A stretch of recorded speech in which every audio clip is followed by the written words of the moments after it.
We're live. Nigel, you joined just in time. Legend. Timing. I didn't even look at the clock. Ultimate professional, that man. He's like, he just does it. He's just like. Well, from the BBC to YouTube, you know. I know. Sorry, mate. Sorry. I know. I'm not quite Chris Sutton, but that's probably a good thing. Yes. Yeah, that's probably a good thing. I don't like that fella anyway. He comes across arrogant anyway, Sutton. He does. Are you on your new laptop? You look like you got a No, you're not. No, this is the old one. Oh, right, okay. It's good for an hour before it overeats. You got a bottle of water next to you just to pour on top of it. Yeah. Yeah. Okay, everyone. Well, look, thanks for joining us. We've all just watched the 2-2 draw away at Leicester at the King Power.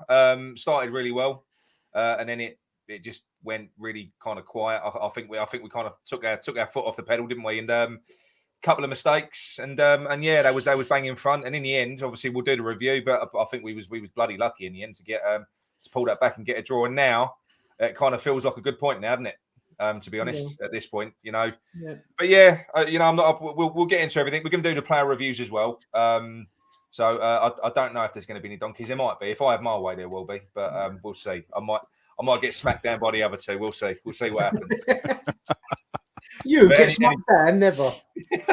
But anyway, John, over to you, mate. Yeah. So obviously the game ended 2-2 today away at Leicester. This was the initial lineup that was released, I think, and obviously was Zuma was in the team as we probably thought he would, and Moyes said he'd stand by his man. But it transpired that obviously I think he said he felt unwell in the warm up, as per Sky Sports said. So obviously Diop came back into the fold, much to the worry of many a West Ham fan, I suppose you could say, over recent performances.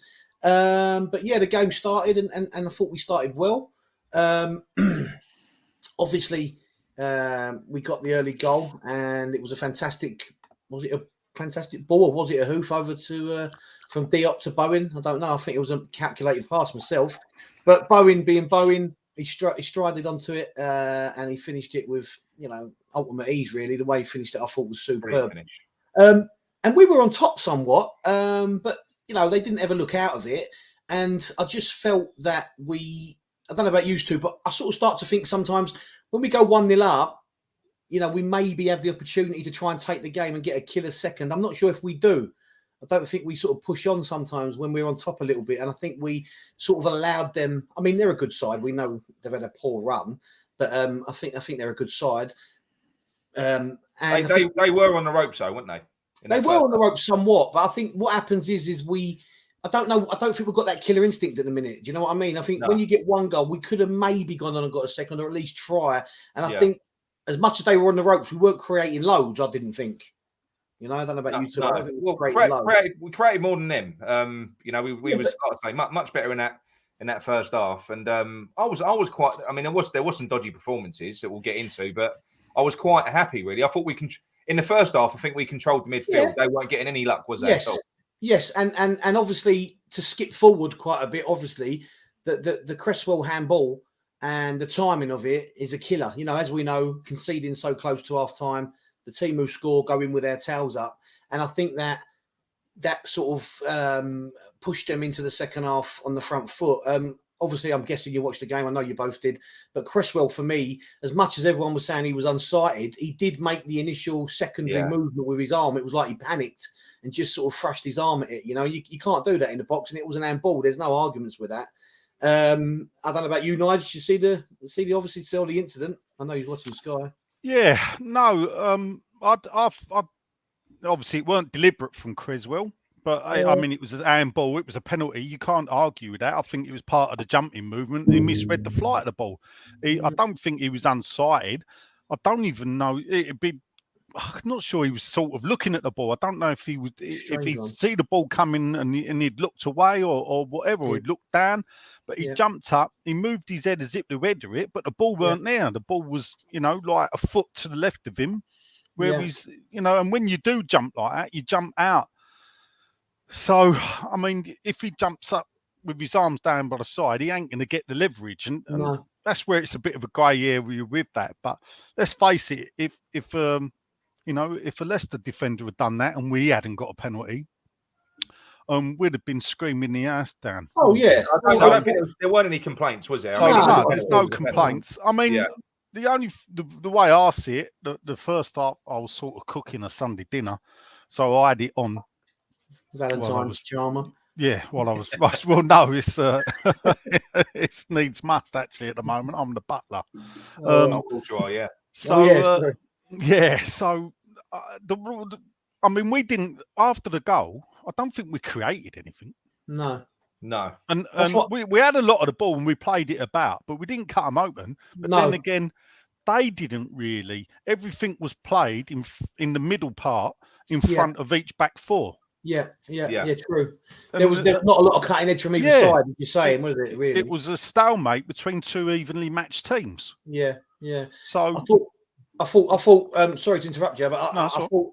We was all a little bit concerned about Diop coming in, but I must say I thought that he started very well. Obviously, he set up the goal for Bowen. I thought it was a great pass over the top. But apart from that, I thought he was superb in the first half. Straight from the off, he looked confident from the off to me. Do you know what I mean? And look, it's the old saying that we all know it. Class is permanent, form is temporary. All players go in and out of form. The thing about a defender, like being a keeper, if you're at the back and you make a mistake, there's a good chance it's going to be a goal. If you're a striker and you make a mistake, all right, you haven't scored, but you haven't actually damaged your team, have you? So when a defender makes a mistake, more people are down on the defenders. It's always when polarised. An attacker, mate. Yeah, always polarised. Yeah, and I learned that being a goalkeeper, to be honest. No, it's just you're right. It's more magnified, isn't it? Because my son and Nick's son both playing defence, and a striker can miss a hatful of chances. That's a mistake technically. Yeah, but because it doesn't really affect the letting in of a goal, people go, well, you bloody That's defenders. what I used to say. I used to make 4 or 5 mistakes in a game, and I... Yeah. And I used to say, it's all right, you lot missing 10 chances. You're all crucifying me because I let the ball through my legs. I know. Yeah. The ball through my leg. I did that one. I actually did it once where I knocked myself out on a corner post, let the ball through my legs, and saved 2 penalties, all in one game. Yeah, you ran into the post. Yeah, I ran into a post and knocked myself out cold. Yeah. I think it was the way I was shouting, I've got it. I think you're right with the game, though. I think you're right with the game because I think that we was in charge but not doing much, and I think that's what I was trying to allude to at the beginning here. We I know Leicester are a good side, but they're on a bit of a dip of form, and as we've all said in our mind, they were there for the taking because they're not doing particularly well. But you still got a good, you still got to put in a good performance to beat Leicester, especially at home, right? And I just felt that we was playing too much in front of their defence, like you're saying. While we wasn't having any cutting edge, there was no thrust, there was no real. I don't know what it was. There was just no cutting edge, and I thought we could have gone for that second and really killed it off. I think the way that we move the ball is just we're not dynamic enough. It's just from side to side, square passes. It's very, very sort of It's like if we switch play, it takes 5 passes to get to the other side of the pitch. Yeah. It is very kind of. I think the first half. I mean, look, it's always worked before. I think the way that we play Leicester, that Leicester are going to come out in the majority of the times that we've played them. They always have a higher possession than us. But I think that that they're quite vulnerable to the counter usually. Well, they was today with that direct goal, and because that wasn't exactly a creative masterclass, was it? It was a good pass over the top, but it was a hoof followed by a bit of brilliance from Bowen. And that was kind of that was how we got the goal. But can I just say one thing to stop you there though? If Virgil van Dijk would have played that ball, we would have been saying what a pass. Oh no, but it was a pass. It was a pass. The way he struck that. Yeah, I'll tell you what, still left him a lot to do. It's more on Bowen that goal than it is the other pass. It was a brilliant finish. It was because of his takedown, and we know how good a goalkeeper Schmeichel is. I think he's up. I think he's the best in the Premier League myself. I do. Yeah, I do think he's the best in the Premier League. Schmeichel? Yeah, I do. I can't stand him. Yeah, but we're not. It don't matter if you like his personality. Yeah, as a goalkeeper, shot stopping and everything. And I think his loyalty to Leicester can only be commended because he could easily be playing for Man United or Man City or Liverpool.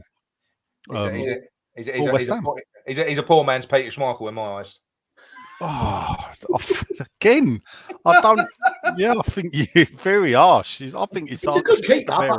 He's a good keeper, but I don't think he's as good as De Gea or Alisson. I know they make mistakes, but they do play a slightly different way. I don't think he's better. He's good as a goalkeeper, shot stopping and everything. I think he's the best. Yeah. He's maybe. Good. Yeah, he's a good keeper, but I can't give him. Was he better than you, Nigel? Was he better than you? Was you? Yeah. I know you let one through your legs, didn't you? Fucking. Yeah. Roberto's fucking better than me. Yeah, so I mean, when they got the penalty, I wasn't very confident that Fabs would save it. I don't know why. And Tielemans, I think he went the right way. He went the right way, yeah. But I think Tielemans has got a good record on penalties. I think he's not a bad penalty taker, is he? And he hit it clean, he hit it true, and although he went the right way, he couldn't get anywhere near it. They did bring that graphic up, and every single time he struck a ball, Tielemans, it's always been in that side of the goal. Yeah, Fabs went the right way, like Nigel said, but he just did it so true and so well. Even if you go the right way, then once you're not really. 9 times out of 10, you're not going to stop it, really. But, and I just felt that, it was a bit of a killer blow, really. And I think that as we saw, start of the second half, Leicester came out and they were, in my mind, straight on it from the off. And I think that they grew into the game and they took the ball by the horns. And all of a sudden, for me, Tielemans and especially Barnes, they upped the level, I felt. And I think, as we saw and as we were discussing between us through the match, Harvey Barnes was having a good game. I think he had a quality second half, to be fair. And we've had a bit of a debate, and we'll do the player ratings later. But obviously, he gave Soufal a bit of a torrid time, didn't he? Yeah. And I don't think it's because it's you can question, was it because Soufal was so bad, or was it because Barnes was having such a good game? Well, look, Fredericks came on. You saw nothing more of Harvey Barnes. Yeah, I suppose so. I mean, nothing I was getting frustrated with Soufal. He kept sort of, I mean, watching it with my son, and he kept putting his hands up, and he didn't want to go near him in case he could have penalty with it. It's like he was nervous of putting his foot in and making a challenge. And I know these days that penalties are given quite easily in minimal contact and VAR's there, but to me, he looked very fearful of putting a tackle in, and he looked very inept. I just think, look, my opinion is we're going to get into Soufal. My opinion is he had a great season when he was unknown. He came in, he was an unknown quantity. He's playing on adrenaline. He's got to prove himself. I think he's been found out now, and he's being targeted like what Arthur's being targeted now. He is. You're seeing it all the time. He's not having good games anymore. He's not. When was the last time Soufal had a really good game? He ain't had one this season. No, he hasn't been on fire this season, but we're judging it by his all-conquering first season in the Premier League. Yeah, it'd be good, right? Mate. No, I'm not saying he has, but what I'm saying is at what point do you say Harvey Barnes was having a great game and he was having a bad game? I think Soufal was having a bad game, but I don't think Harvey Barnes made was helping him out. He was on fire. Who was helping Soufal out? Yes, exactly. John, I reckon you would have skinned Soufal today. Honestly, I think you would have. I've just had a roast dinner. The thing about it is, for me, is if you looked at the way we was playing, he was supposed to have Bowen in front of him. Yeah. And at some point, Antonio would drift out wide and Bowen would then take the central position. And not get back. Which is all well and good, but it did leave a gap in front of Soufal. Yeah, and it left him a lot of time exposed one-on-one with Harvey Barnes, with no one coming over to help him. Yeah, but that's not unusual, though, Nigel. And this is a thing. A fullback should be able to cope with a winger. But the fact is, what we do and what we've always done, and that's why sometimes when we're defending and when Rice picks the ball up in the middle of the park, he's got no one further forward because Fornals and Bowen are doubling up the second fullbacks because they have to babysit the fullbacks. Cresswell as well. That's the way of the world with football. They have to be able to get up and down. I know, but ours in particular, they do need their hands held at fullback. But Nick, when I said this to you earlier on in the season when Johnson was in, Johnson's better one-on-one. Johnson's a better. But Nigel, this is the problem. The modern day fullback has to get up and down. but then we question their defensive ability. But the problem is, because of the way they want them to play these days, they do less defensive work and more attacking work in training. So this is the point. You don't get, if you look at Trent Alexander-Arnold, he's far better going forward than defensively. Everyone knows that. And that's the problem you've got now. But I am sorry, Soufal's just as bad going forward as what he is defending. He's an amazing dynamic wing back, is he? What are you telling me he puts in? I'm not saying that.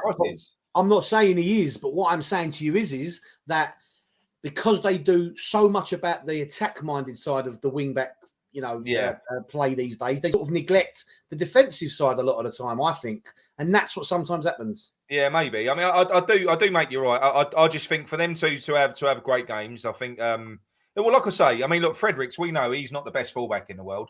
We brought him on. We put him up against Harvey Barnes. You saw nothing else from Harvey Barnes. Nothing. Not a thing. It was he was being targeted because they switched somewhere else. They saw Soufal as a weakness, and when they took him off, they stopped attacking down that side. Yeah, that's what I think anyway. But yeah, go on, mate. Sorry to interrupt. Yeah, so no, that's fine. So they came out in the second half. They had a lot of possession in the second half, and we just seemed like they had a lot of the ball, and every time we did have the opportunity to break or when we picked the ball up, it just felt like we couldn't pass. We couldn't keep the ball. Our passes were gone. The players seemed, I don't know what it was, tired. I don't know what it was. I don't know why they're tired. It shouldn't be, but we just couldn't. I don't think we couldn't string 2 or 3 passes together, and it was quite frustrating to watch. However, for as much of the ball that they had, Leicester, they didn't create a lot of clear-cut chances. And I think that today, personally speaking, we've had a big concern. Well, the last few months we've been concerned about our centre-backs rather than our wing-backs. But I think today our centre-backs were far better than our wing-backs. And I think... They were good, yeah. Yeah. Nigel, you looked a bit... I thought the centre-backs were... I thought Diop, the centre-backs were good today, Nigel. Diop had a brilliant game today. I thought he was really good. And Dawson repelled a lot of the stuff that was thrown in at them. Yeah. So if you look at the goals, obviously Creswell from the corner gave away the penalty. He lost his man for the header as well. The goal was coming. You could see it. Yes, Barnes was getting the better of, but Barnes will skin a lot of defenders, right backs this season.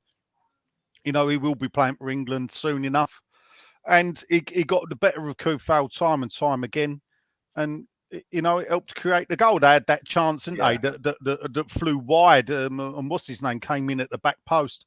The only thing is that the header, I suppose, I don't know who was marking. Cresswell.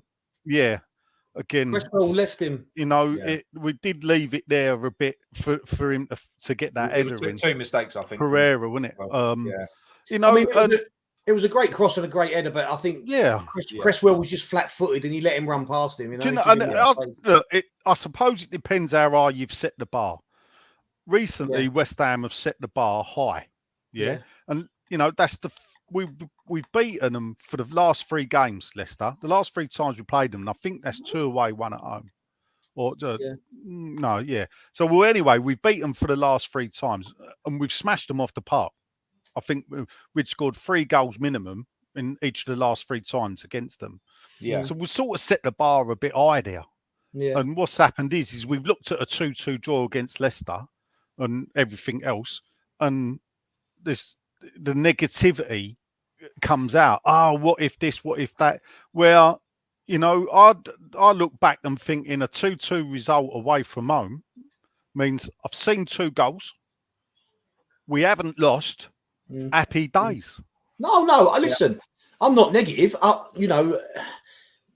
just felt that we had the opportunity to beat Leicester today because of the form they've been in. But obviously, there was going to be a point when they, if you like, turn their season around again at some point. And I thought, second half, as they had a lot more possession than us. Well, not actually a lot more, only 56-44 or something like that it was. But I just felt that we let them back in a little bit, Nigel. I felt we was a bit lax with them. Do you know what I mean? I'll tell you what, if we were Fox's TV, discussing this, they'd be livid. We'd be saying exactly the same things. Yeah, true. Yeah. And I think it's the point of it's 2 evenly matched teams that fought out I don't know if it was that entertaining, and I'll tell you why. Because the goals were early and then late in each half. Each half, yeah. There's nothing much in between, really. You had like 40 minutes in each half, or 30 minutes in each half of nothing, not much happening. Yeah. And then we scored after about 8 or 10 minutes. They scored on 44 minutes. Yeah. They then scored on about 52, 53 minutes. We scored 90 odd minutes. So you've had a big chunk of the game where not a lot happened, but it still ended up 4 goals. We've been entertained. No, and, I think the thing is, for me, is before the game, I would have took a point. I would like to win. Of course, we'd always love to get 3 points, but I would have took a point before the game. I probably would have before the game. Quite gladly, but you can't help but look at the fact that Spurs lost and Man United drew, and you sort of think, maybe a little bit of a missed opportunity, but we're still in fourth by hook or crook. So yeah, look, the only thing, the way I'll look at it is that if we don't get 3 points against Newcastle next week, and I watched the game beforehand, and they'll come at us, but they're still dodgy at the back. Yeah, you know. Yeah. So if I still think we've got enough to beat Newcastle, if we pick up 3 points there, 7 points out of 3 games, it's not still bad. Keeps us hanging behind fourth. I know Arsenal got 3 games in hand over us, but let's face it, their game this weekend was supposed to be against Chelsea. So that could have gone either way. Why did that? Oh, the World Cup because of the World Cup. Yeah. So, and this is the thing. What's happened is a few weeks ago we were sitting fourth and going, but everybody's got 4 games in hand over us. We're going to be 8th or 10th. All of a sudden, we're still fourth. They've played a few of their games. And we're still, I know. We're still not going to do it.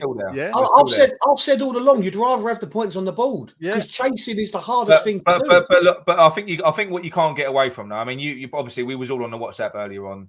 That point saved the meltdown from me, didn't it? Because I was fuming. I was fuming. I'm still angry because I'm not sure I could have come on. I know you got West Ham Jordan here. Look, and it weren't because we'd have lost. I know people keep saying, "Calm down, we're fourth. We can still finish 9th." Well, Jordan, believe me, that I'm so relieved we got an equaliser. It's kind of brought me down a level, and I feel like we've nicked a point, to be quite honest. But no, I agree with you. The performances, there are poor performances out there, and the thing that's frustrating, Nigel, is the fact that we are grinding out. We're grinding out wins and we're getting draws when we're playing bad.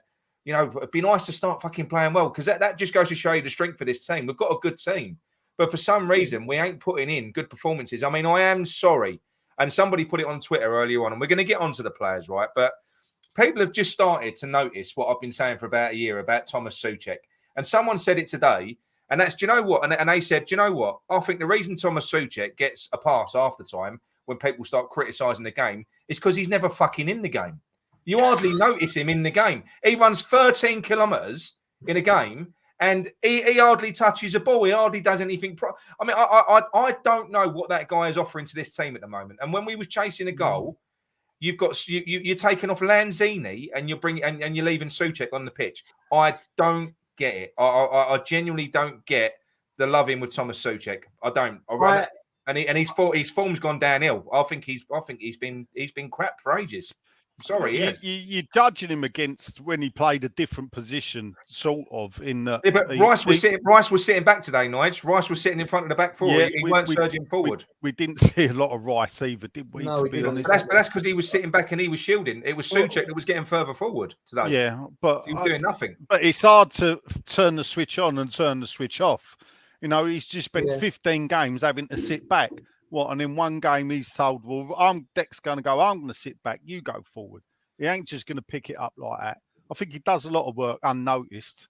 And it must be unnoticed because he's very unnoticed. Don't it with us, because it seems like he's not in the game. But at the end of the day, I'm not saying needs must, and I suppose it comes to squad depth. Who you put in there then, Nick? Take him out. Who you put in there? Well, in today's game, like I just said to you, when we're chasing a game, we're 2-1 down. Drop him for the Newcastle game. Who are you putting in there? Yeah, Nick, there's a question here from Grant, which is pretty similar to Nigel's. What would you do with Souček, Nick? What would you do? I'll tell you what I would do with Souček. People will say drop Lanzini back into that role. I personally wouldn't. I'd stick 4-0 Central. That's what in alongside Rice in a deeper position. He's got a bet. He tackles, he gets around, he runs just as much as Souček. He can pass from deep. I would play 4-0 in the middle. I think he's better in the middle. 4-0. He's not a winger. So that's what I would do. That's what I would do. Yeah, but it's all right playing central, yeah. But you're asking him to not be. Normally, he's playing central behind Antonio. If he's playing central, now you're asking him to play central further back. Nigel, he could not be any worse than what Souček was today. I don't think he could be. He was. Souček was that bad. His passing was atrocious. You know, it was. I just think he's just chasing the game. I can't see it. He is.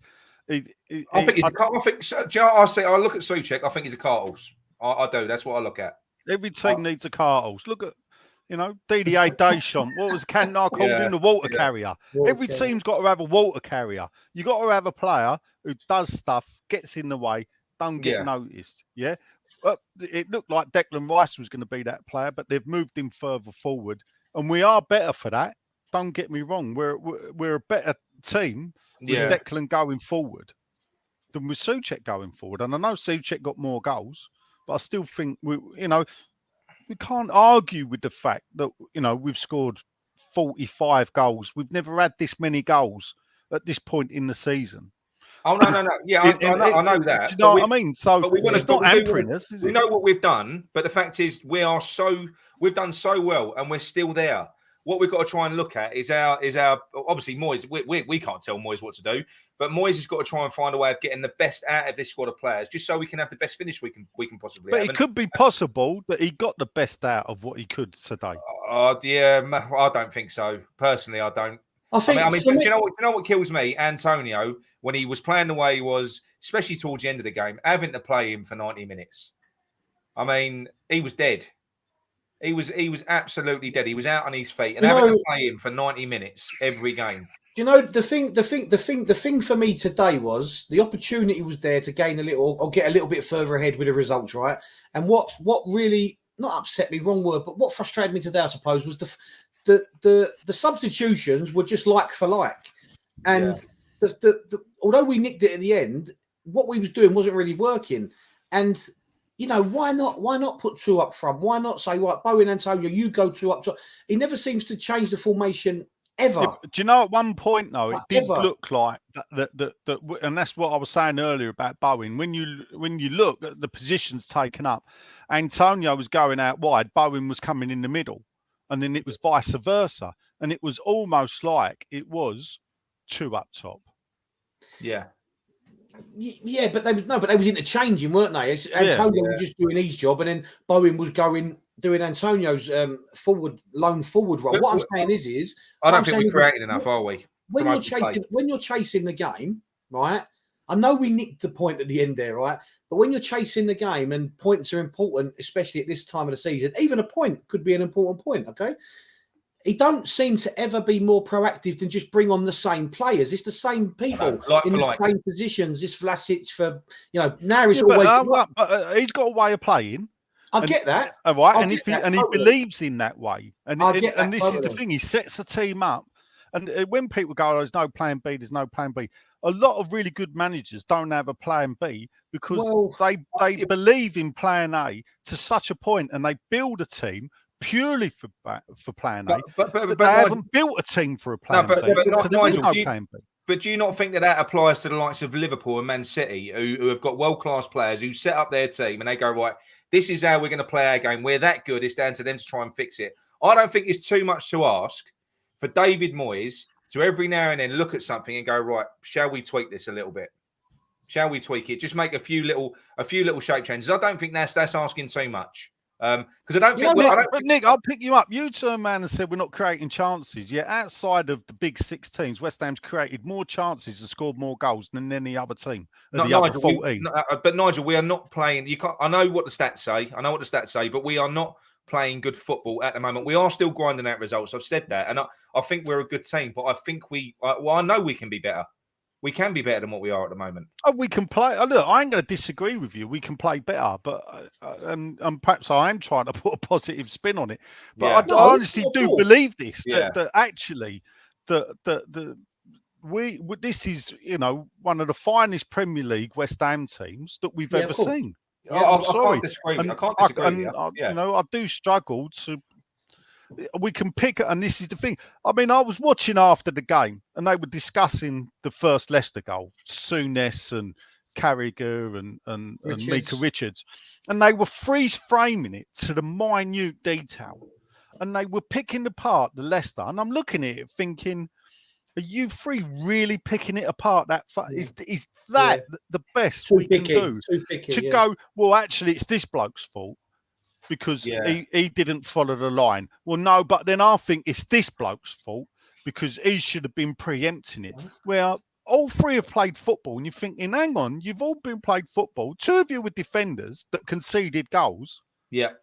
So actually, the flow of the game, but when you can slow the game down, and the thing is, we're watching it at home and we're listening to these people, and a lot of people will feed off of it and go, do you know what? Yeah, he's right. I'll tell you what, after bloody Souness before the game with what he was talking about. I didn't hear. I know. As the only group I'm in that absolutely was slaughtering Souness.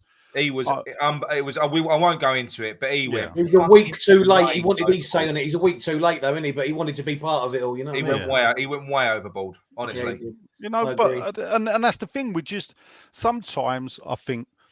And it comes from Sky TV, over-analysis of a game. Yeah, well, they've got to do something. They've got to do something. There's three of them sitting there, isn't there? They've got to do something to earn their money, I suppose. Yeah. But yeah, and I know what you mean. And do you know what? As well as, like you said, you are right.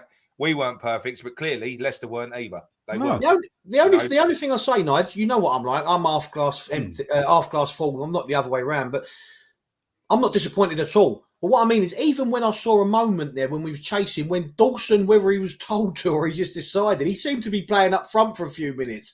And even for me, that is a change. Like, put the big man up at the back. Just try something different. That's all I crave sometimes. There is one fundamental change, John. There is one fundamental change from recent games, which is a very big positive. What? The substitutions weren't Yarmolenko and Masuaku. I know Masuaku.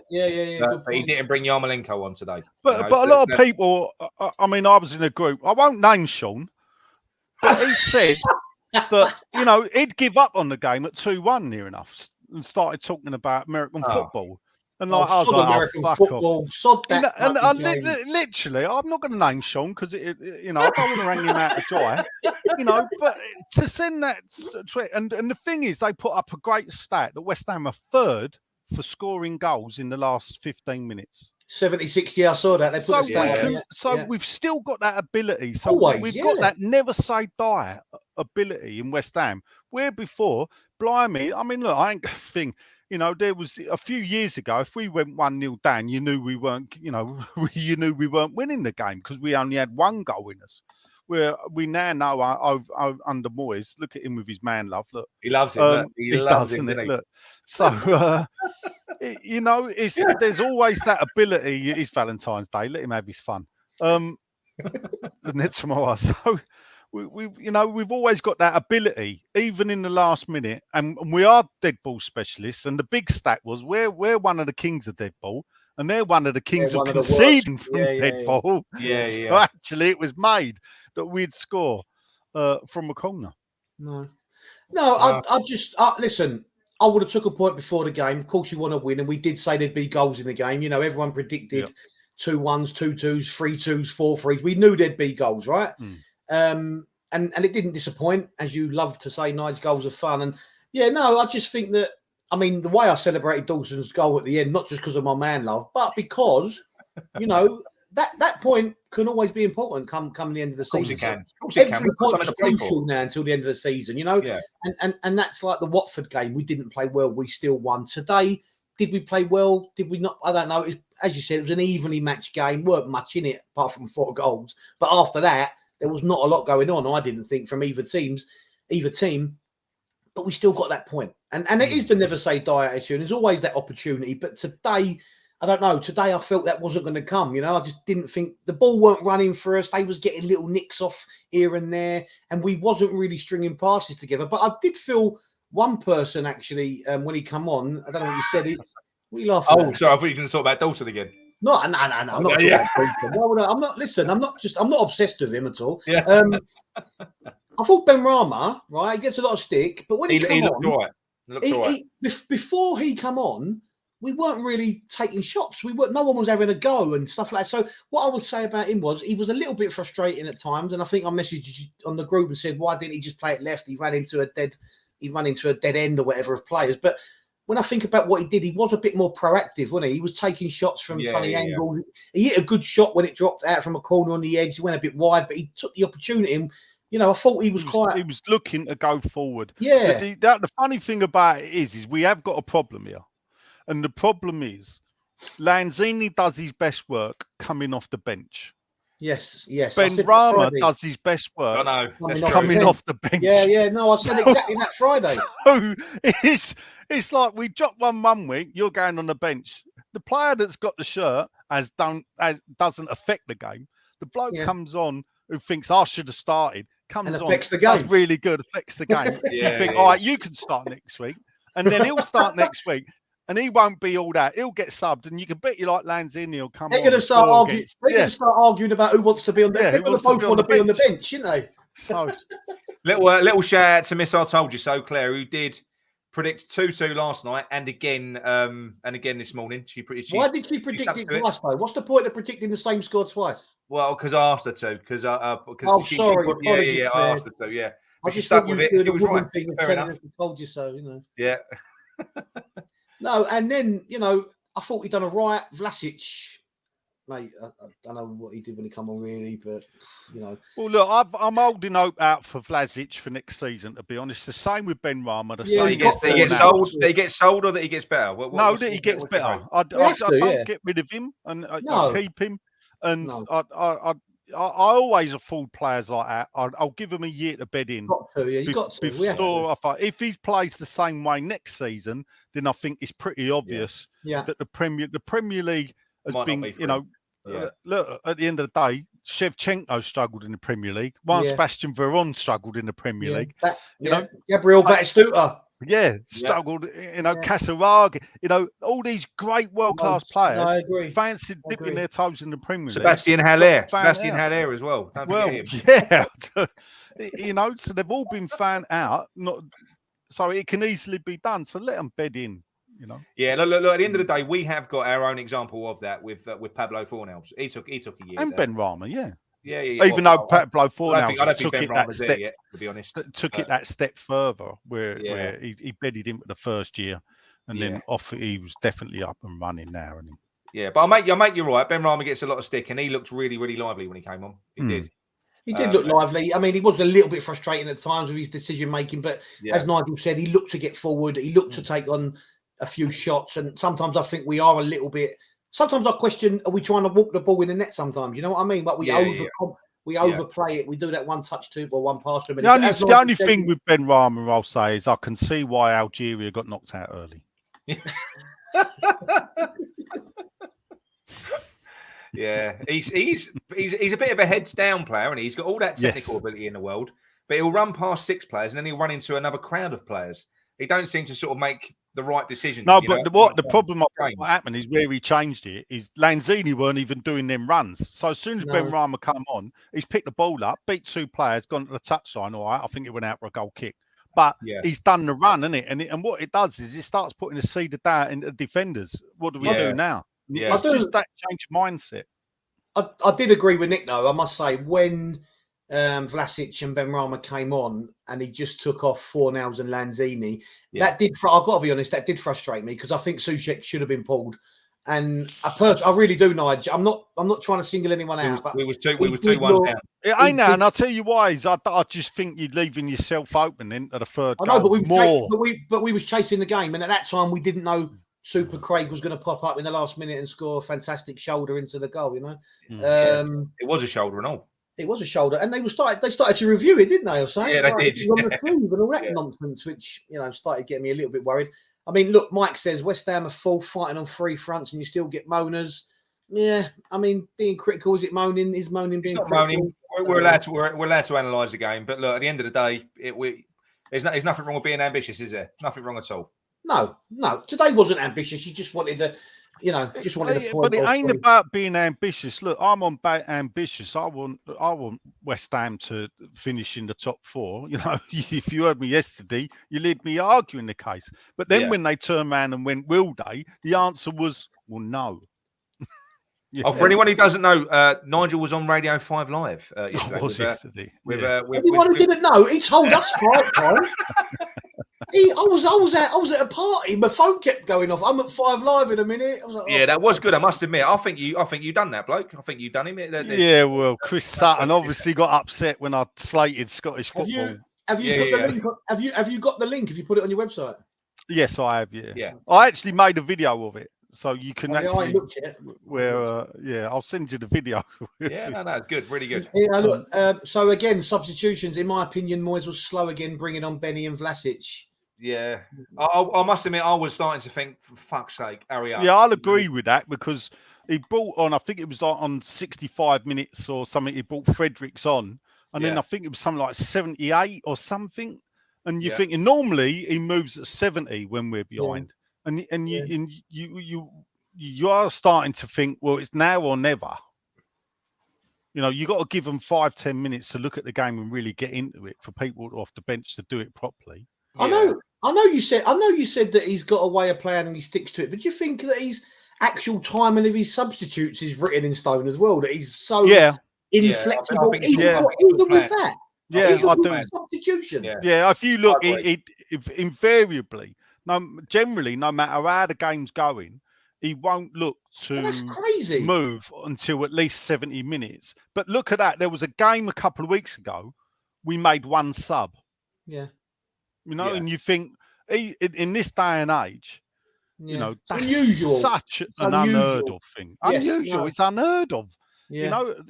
And sometimes I think, I don't know. I'd like to look whether there might have been a game where last season, I think he didn't even make 1. Yeah, there's been a few. There's been a few.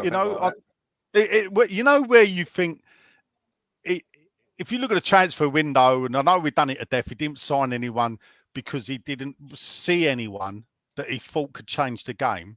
I think sometimes in the game, and I don't know, he looks at the bench and think, I can't see what you're going to do here. So he don't make the change. No, I can't, mate. I can't be defending him there, Nige. Sorry, mate. No, that's what I'm saying. But do you not think that? That sometimes he looks at the bench and think, it ain't working here. Who am I bringing on? Well, none of you lot are going to do anything different. So let me see how it goes. Yeah, I think half the battle might be I think he might be in a situation where he's got a load of players at the moment. A couple he's brought in himself who ain't really affecting anything. They're not really improving us. So maybe that's what he's so panicky about. He doesn't want to just keep on bringing players in that ain't going to be better than what we've got in the first team. Because like I say, Vlasic certainly ain't. He ain't better than what we've got in the first team. Not a minute. No, he's not. I don't think Ben Rama was either. He weren't better than what we already had. He can offer you something a little bit different, but he's not a world beater, is he? No. No. So maybe that's it. Maybe that's what panics him a bit. Maybe. Although I suppose we have to give him credit for taking Soufal off because he was having a bad time. So he was shit. That was although I didn't think he'd take Soufal off. If I'm honest with you, I didn't think he'll start the next game. Soufal will start the next game, and he will. But the thing is, Nick, sometimes this is how you foster a team spirit. Yeah, especially with your first team players. If you chop and change, if you look at I've forgotten the man's name now. Not Ranieri. Well, Ranieri was the Tinker Man, wasn't he?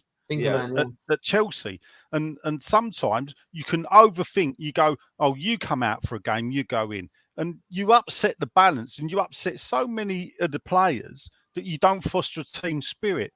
What's dragged us here a lot is the team spirit.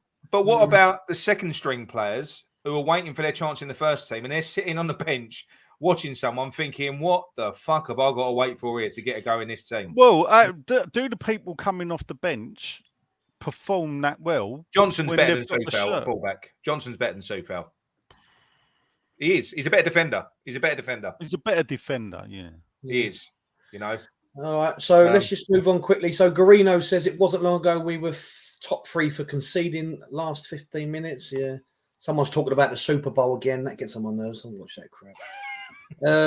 Sorry, Steve. I do apologise. You won't realise what Souček contributes until he's not there. It's a good point, you know. Some of the, like Nigel says, some of the donkey work that he does, it's one of them things that might go unnoticed because it's not exactly I'll make you right. I don't think we would notice if he was there or not. I'll make you right. That's how I read that. Grant says Benny good off the bench. Lanzini the same. Full nails can be that way too. Yeah, it's funny, isn't it? What is that all about, really? Is it they ain't fit enough? I don't know. Declan Rice, superb again once today. Jokes. Just as Arsenal leads in Southampton. Huh? Dickens would be proud. Maybe put Yarmer and Arthur on, maybe not. Souček is the chief victim of Rice's ego this season. There goes. Don't start Nick off, for God's sake. No. Great ball for Diop for Bowen's goal, correct. We've bought a lot of players that struggled in the Premier League. Yeah, we have. So, yeah, getting back to the game then quickly. You know, they went 2-1 up. Personally, it was because, you know, Barnes was giving Soufal a torrid time down that left and our right, and he allowed him to get the cross in. It was a good cross, but I do believe that Cresswell was flat-footed and let Ricardo, the right back, I believe, come in, and it was a good header, to be fair. Yeah. We made the changes, as we discussed. Were they too late? Maybe so. Ben Rama was a little bit more forward-thinking and proactive. And then, as we know, my love interest popped up and scored the goal. I've never celebrated a goal from a centre-half as much as this. Probably since Colin Foster in that great cup run and that overhead kick at Everton. And I tell you what, I'm going to say it time and time again, and I know people think I'm nuts, but I think people are slowly coming round because, Nick, you even complimented him the other day when you nearly give him man of the match, right? No, I gave him man of the match. You gave him man of the match. Apologies, you did indeed. Yeah, and I know Nigel's quite a big fan of him to some extent, but what this bloke does is he just gets on with it. I'll tell you what he is, right? What he is, and like I said, we will buy his replacement in the summer, but I don't think there is a better player, a defender to have in and around the team to come in, help you out playing cup games and stuff. He's reliable. He's so reliable. He's brilliant. And that ain't me. I just don't think he's necessarily got enough about his game to be. No, but for what we've what we've got now, yeah. When we needed him last season, and for what we need him for now, he is more than capable of stepping in, filling in, and you know he's not causing any problems in that. No. I think Cannington Len's got you here, mate. That one. What? Reed against Man United, last game of the season. You had to celebrate that one. Yeah, I was hammered. I don't remember. I just had to watch it on the replay. Reed against Millwall.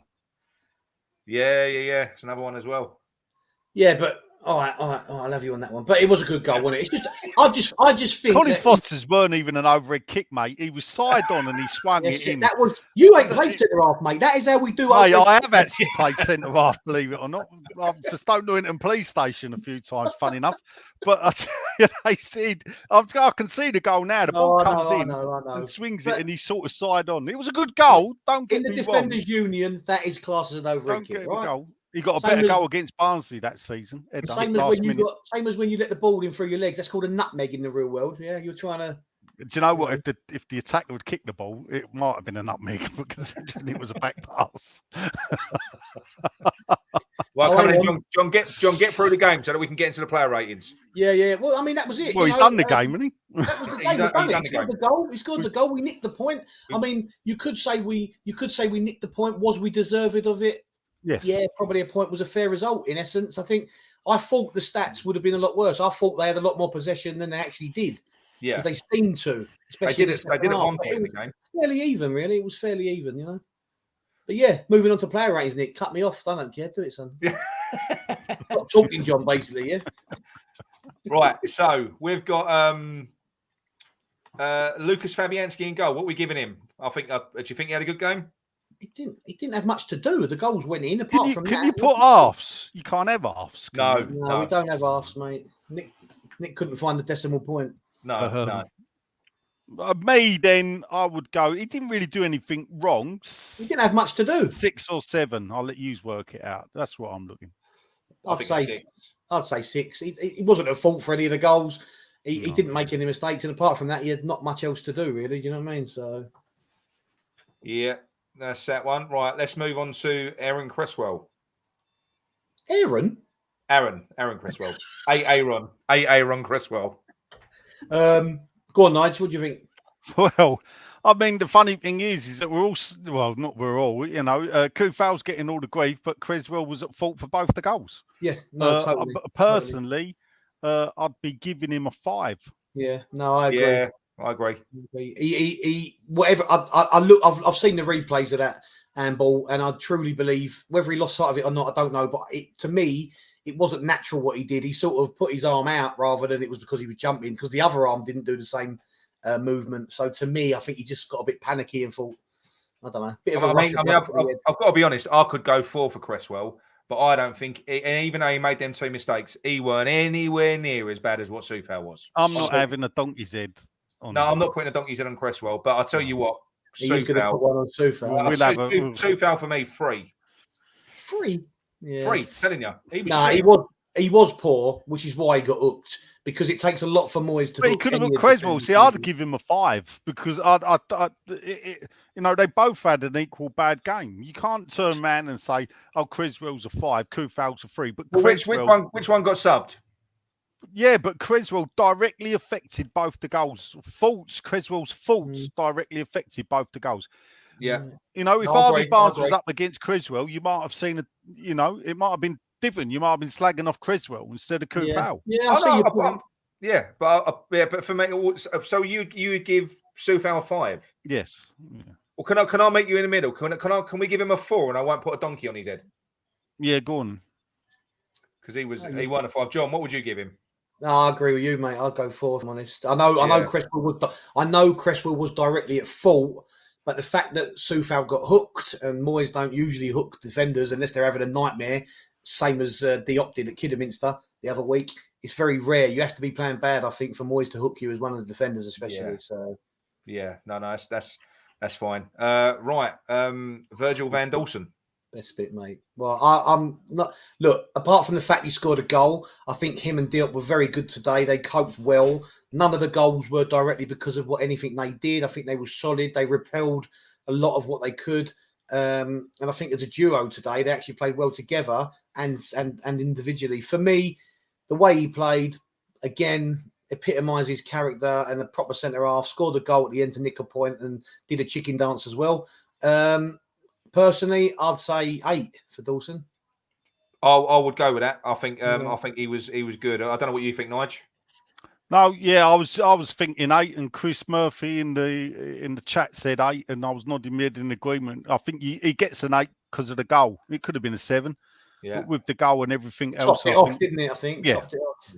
Yeah. Pace is always an issue, but Bobby Moore didn't have pace, did he, Grant? Who? Bobby Moore. What do you mean who? Teddy Sheringham. Yeah. Okay, right. This man, he's been slammed. He's had so many donkeys on his head. I think he's been slammed quite rightly. He's been slammed quite rightly. He has, yeah. But Diop, I think we should give him some credit today. He was equally as good as Dawson today, in my mind. Yeah, but Dawson gets 8 for the goal. So I would say, for me, Diop 7. You give him a 7. Ooh. Yeah. What about you, Nigel? 7? Yeah, the Diop, the Docosaurus, the dinosaur that moves at the pace like that, he will get a 7. So look at the player ratings matrix up there. So a 7 is an above average game. 8 is a good game. Did he have a good game? Yeah, well, I mean, his average is pretty low, so you could say 6 is above average for him at the moment. Well, I'll give him a 7 for turning up on 30 minutes' notice and putting in the game that he did. Yeah. All right, okay, that's fine. 7 it is. 7 it is. I would have given him an 8, people, but 7 it is. It is a democracy. I'm not having him the same as Dawson, though. So if you're giving him an 8, I've got to give Dawson a 9. That's what I'm saying. Dawson weren't a 9, was he? Dawson weren't a 9. No, exactly. Okay, no, that's fine. I understand the rationale. Right, next on to Declan Rice.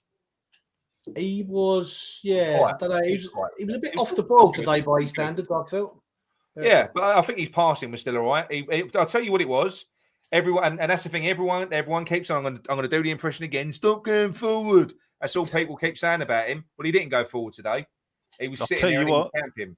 He got back a few times, though, didn't he? There was he did. one run in the second half. I think Rice was good today. He waited and waited, and he just ran and waited for the bloke to run himself into trouble and took the ball off of him, turned, and then looked up and realised he only had Fredericks, so hoofed it up the pitch.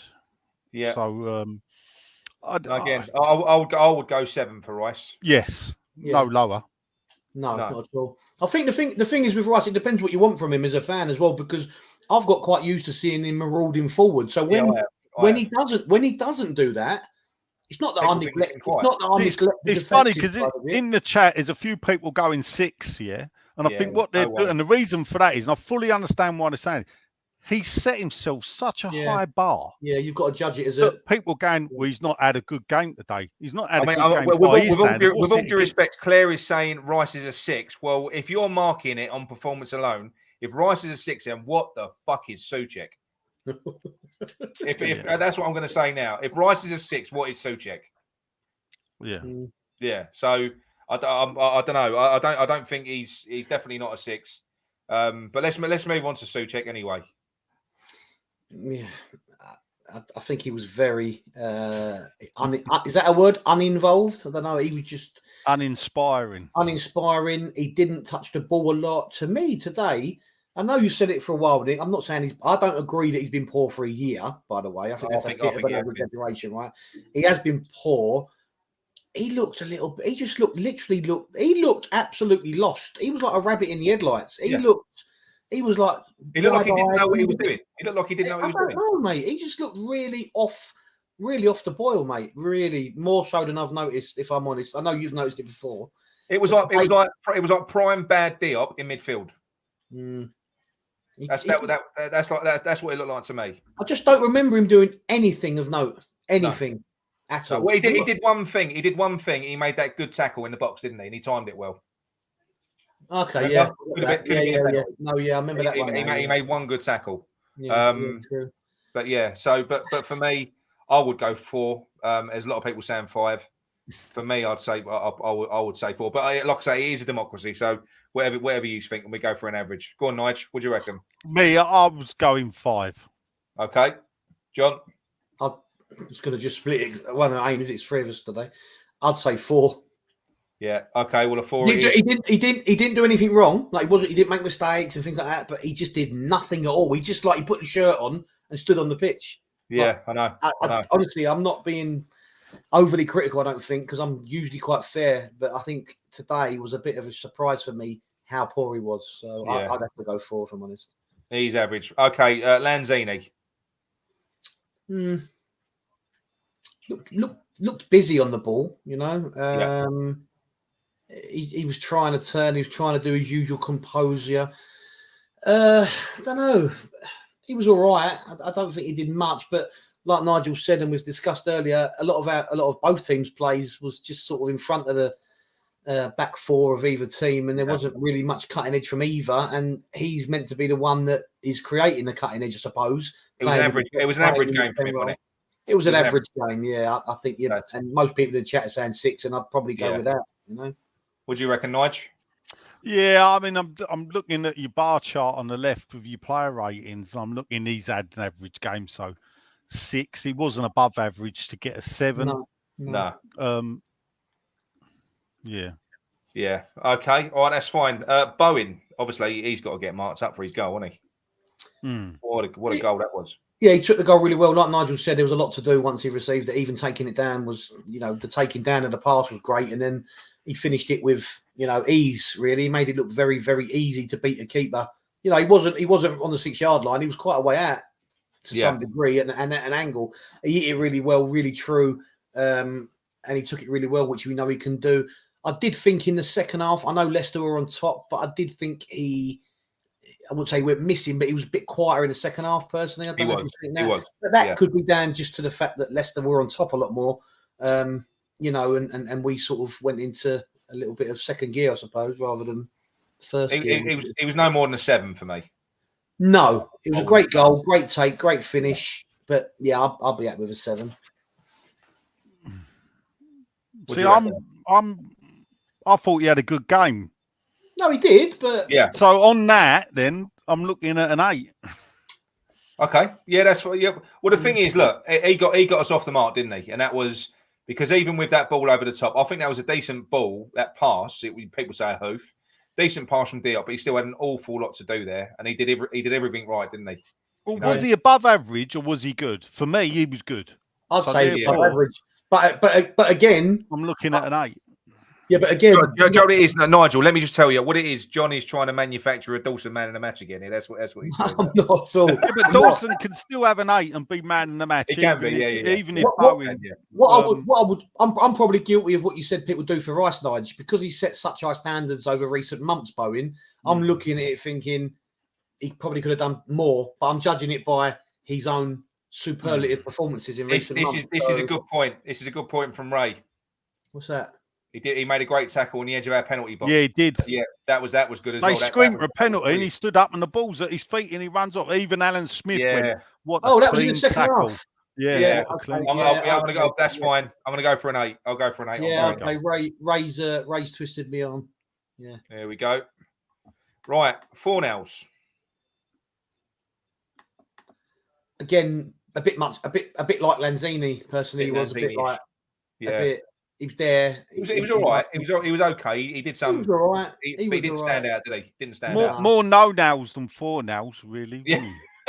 So are we going average game on him? Yes. Okay. Average, yeah. No lower than it. No, he didn't have. He weren't bad, was he? No. He didn't have a bad game. Can I just highlight you to something, Nick? You know, you said I'm trying to manufacture a Dawson man of the match, right? I think Claire's trying to manufacture Dawson not getting a man of the match. Look how angry she's getting over me. Claire, mate, just get over it, Claire. Just you love him. She does. She does like it. She loves Dawson. Yeah, she loves him. Yeah. Go on, then move on. Where we at? Okay, right. Antonio, right. This one, bit of a polarizing figure, isn't he, Antonio? I'll be honest with you. I think the effort was there. I think he was.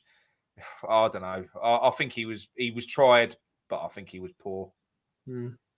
Yeah. I think he was poor, Antonio. He was below average. I wouldn't go lower than a 5 for him, but yeah, he did a few good things in the first half where he held the ball up and it looked like a good striker play.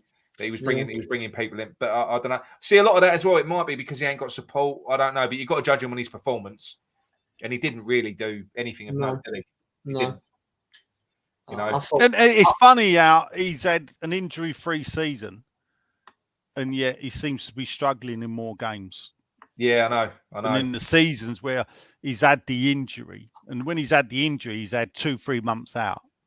And if you look at his goals tally, it could be that he'll score the same amount of goals. Yeah. Does he look like he's got slower? Does he look like he's got slower to you, Antonio? Well, the thing is, with his age, his pace will drop off. And with the bulking up and that, you remember, as I like to point out, muscle does way more than fat. Yeah. This is that's what I always say to my missus. Yes, that's the line I like to put out there. So he's carrying a lot around to run around with, isn't he? Yeah. I mean, if I had that muscle, I wouldn't move about at all. I remember in the second half, Lanzini picked the ball up and Antonio was wide left. And Antonio sort of started to make a run sort of diagonal back into the box or towards the box. And Lanzini played it the opposite way. And Antonio Antonio looked so frustrated. He just looked at Lanzini. He sort of pointed and said, "Why didn't you play it there?" Yeah, but this could be the thing where we were talking about Lanzini's coming off the bench. He's starting a game and they've still not got that connectivity. Perhaps you need to give Lanzini, I'd perhaps more, Moyes has said to him, I'm going to give you 3 games and Ben Rama's going to be on the bench 3 games. It'd be a bit unfair to drop Lanzini back to the bench after fighting his way onto it. But the thing is, I don't think Lanzini or Fornals or Rice was a problem today. I'm going to be honest with you. We had a passenger in midfield in Souček, and that was no, we did right. You're going up against what they did have today, Leicester, for all their injury problems. They did have their best midfield out. They had Tielemans and Ndidi and Madison. But if they had problems going forward, central midfield. if they had problems going forward, then actually you're looking at Fornals, Lanzini, Bowen, and Antonio. They're the forward four. Yeah. So if the problem's going forward, that's where the problem was. Yeah. Well, yeah. No, I'm not going to discrease that. So what's the score for Antonio anyway? Below average, 5. I think he was below average. Yeah. You're harsh still. He wasn't average, Nigel. Come on, he didn't have an average game. I think he had an average game. Yeah. I think. I think that's. What are the chat saying? You got 5 to 6, 5. Bloody hell, you got 7 there. From Grant, 6, 5, 6, 6. 6. Oh, yeah. All right. Should we go for a 6? 6 for 606. Go on. Yeah. Oh my god! Yeah, for those who don't know, Nigel was on the radio yesterday. Yeah, I know it's not nothing to put on your CV, but Robbie Savage called me a legend. Hang on. Hey, look, Grant says, Nick, a few weeks ago, Benny was your bogey man. Now it's Souček.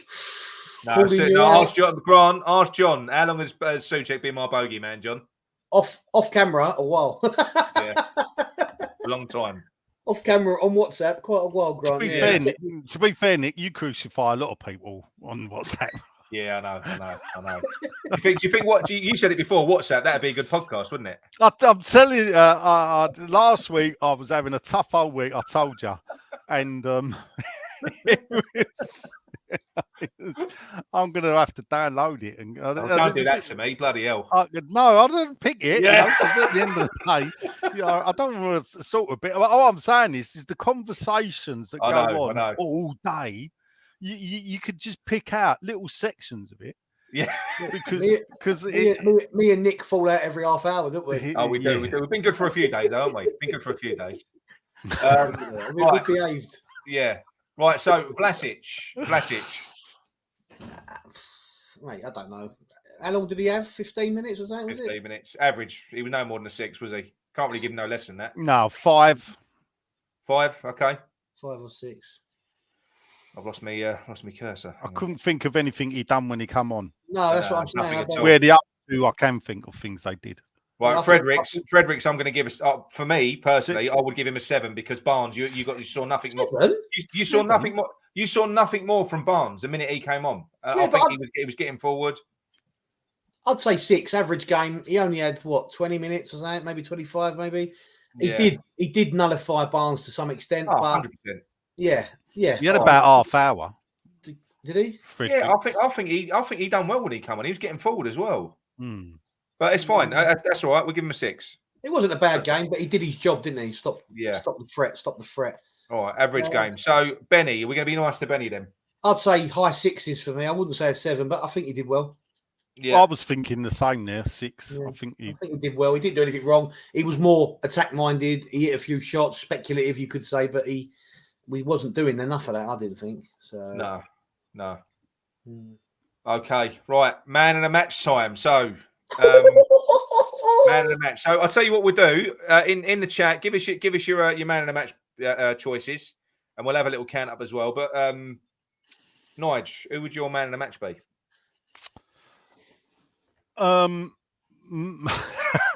This is like subliminal messaging.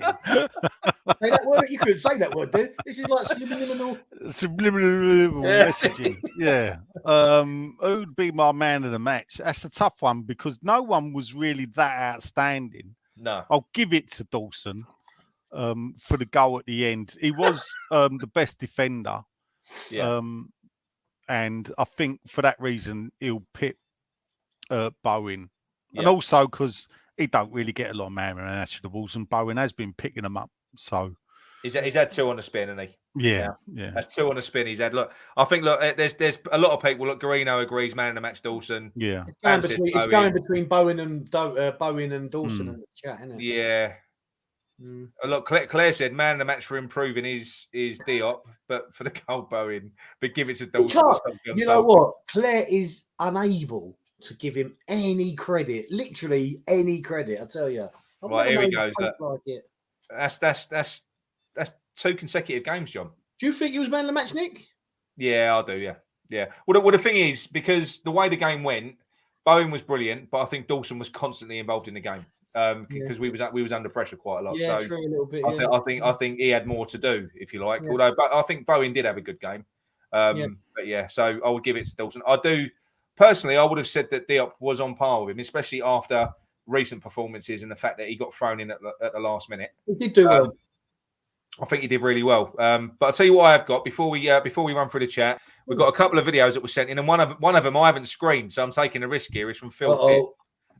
So these are little 1 minute match reviews from some of our mates. One of them's from Gary and Chris as well at the who went to the game today. So we'll start with them. Hang on, we'll start with Gary. Here we go. There we go. Evening on. Good evening, everybody. So we're recording live on one iPhone outside of King Power. Delighted to get away with that. Great to see our new striker, Craig Dawson. Yeah, new striker. It was brilliant performance. Got to say, they were all over us in that second half, all over us, and we did well. We did well to come away from that with a point in the end. Just a pity. What might have been, if we not let that penalty, give away that penalty at the end of the first half, things might have been a little bit different. The penalty seemed to take the sting out of us, but we did have the whole of the second half to recover it. And I don't know what happened to our passing in the end. I really don't. Well, I think what happened was we gave the penalty out, and then in the second half, the high press came into it, and they fucking battered us, didn't they? They absolutely battered us. So it's got to go down as a bonus point at the end of the day, isn't it? Great news to see Diop doing well. I think he's restored himself. Did really well. Dawson, well, what else can you say? Yeah. Some bad performances as well, though. I think you've got to say, Soufal was getting murdered by Harvey Barnes, wasn't he? So good decision to take him off and put Fredericks on. Antonio didn't impress at all today. No, he was slower and Yeah. slower. In fact, I think that was one of the worst games I've seen him play. Yeah, I think Fornals was off his game as well. His passing was going. I mean, it's just woeful, especially in that second half. The way we're picking the ball up and just giving it away again. Lanzini slowed down. Anyway. Over to you. Long drive home now. Good night, all. See you, boys. See you later. It was nice of Chris to take a translator with him, innit, so we could understand what was being said. I must admit, I've started watching BBC Alba to try and pick up, learn Gaelic. So we can thank Gary for that, translating what Chris was saying. I'll tell you what, though, it's quite unusual because I think their comments, was almost aligned with our take on the game. And sometimes when you go to the game, you see things a little bit differently, didn't you? So they picked up similar points to us, didn't they, really? Yeah, well, you do see more of the game, actually, at home. Because you get the reruns and you get to see a lot wider of the play where you just focused, especially away, on trying to see the pitch sometimes. Yeah, that's it. Right, one more. No, two more. Right, this is the one I haven't screened. Right, who's this from? This is from Philip Pitt. Here we go. Bang average performance today, from my perspective. We didn't threaten at all. Midfield never really got hold of the game by the scruff of the neck. Souček, he's looked off the boil for quite a while now, worryingly so. And fullbacks today, I'm not going to say terrible, but really under par. It was a bang average performance all round. Positives, Diop actually looked decent, clearly over a bit of a Kidderminster hangover. Big Doors doing his thing, great equaliser, lastminute.com. But other than that, this was a mid-table performance. We have to look better than that if we're going to be serious for contending for a top 6, let alone top 4 spot. Yeah. No, I think that's fair enough, and like I say, Nigel, I know you it's kind of you find it hard to criticise them and that, but I do agree, and that's what's frustrating. I think that's why perhaps people are more critical now than what they would be normally, because I think that we can all see that we're not far off, and there's other teams dropping points, and there is a chance there. There's a chance, isn't there? So yeah, I think that was quite accurate. Let's get Dave on. Dave's coming on. He's joining us next week, by the way, on Friday. Yeah, okay. Shithouse, the draw would be the bit the same for that. Poor performance today. Fullbacks were terrible, really poor. Sufal got absolutely murdered down at right hand side. Cresswell wasn't any better. Ridiculous handball for the penalty. And then, letting his man get across him so easily for the second goal. I suppose, got to be happy to take a point. Few pluses. I thought Diop actually done okay. Him and Dawson, I thought were okay. I thought it was just our fullbacks that really let us down. And Bowen, cracking finish. Good performance from him, but he needs more support. He can't do it on his own. Antonio's shot, that's Antonio for the rest of the season. What we're watching. So, but there we are. Look, it could have been worse. Could have been better. I suppose we've got to be fairly happy with 2 each. I think that's a fair assessment, really, though, isn't it? But someone should tell his face to be fairly happy with it. We've got to be happy.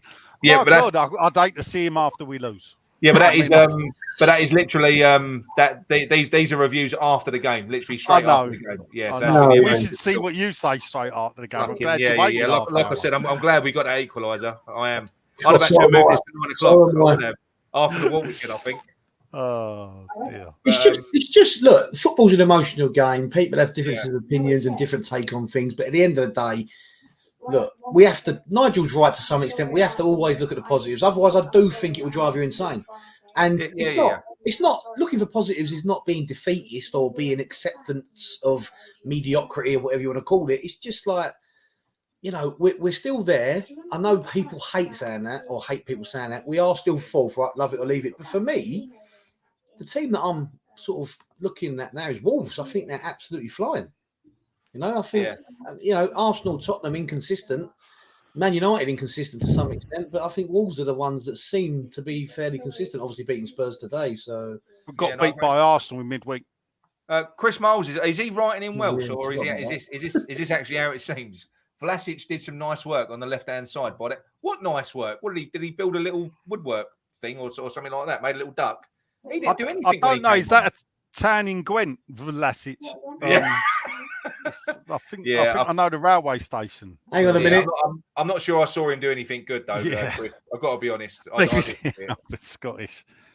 This all sounds the same, Chris, mate. Apparently, BBC Alba is Scottish now. Yeah, it all sounds the same. It's all all like that, isn't it? I thought Jack Douglas was playing left back. Carry on defending. I tell you what, if Jack Douglas if he'd have twitched, he might have saved the bloody ball. He might have cleared it. Claire says Dave looks well peed off. He did. He did. Pam says they'll never make commentators would fall asleep. Yeah, don't be horrible, Pam. Did you see Graham Surplus roasting Zuma on Sky? Yeah, we spoke briefly. Yeah. Poor old Dave. I'd get the Samaritans to quickly check on Dave for Dave's sake. Yeah, well, like I say, I tell you what, I'm just glad we got that bloody equaliser because it saved my. Mate, it could be a massive point, mate. It's so tight. Between, what's it, like 4 or 5 teams vying for that 4th spot, so everything now counts, And at the end of the day, like we said after the Watford game, it don't matter how you get points now. Just get them ugly, playing well, getting them through nothing, just nicking it. It don't matter, does it now? Yeah, no, that's it. Okay, well, I think that just about wraps it up, doesn't it? It does. It does just about wrap it up. So, Nigel's got to tell us. He was on radio. Sorry, Nigel, was you on the radio yesterday? Yeah, I think I was. Yeah, but BBC radio. The only thing I'd say is West Ham got a point off Leicester. You lost to Leicester, didn't you? So, I got robbed. Apparently so. Yeah. They all say Nigel. Apparently so. But yeah. So Nigel, thank you very much for joining us again. Cheers, and John, thanks for joining us, and for everyone in the chat, and also for Dave, Chris, Gary, and Phil for sending in your videos and your thoughts as well.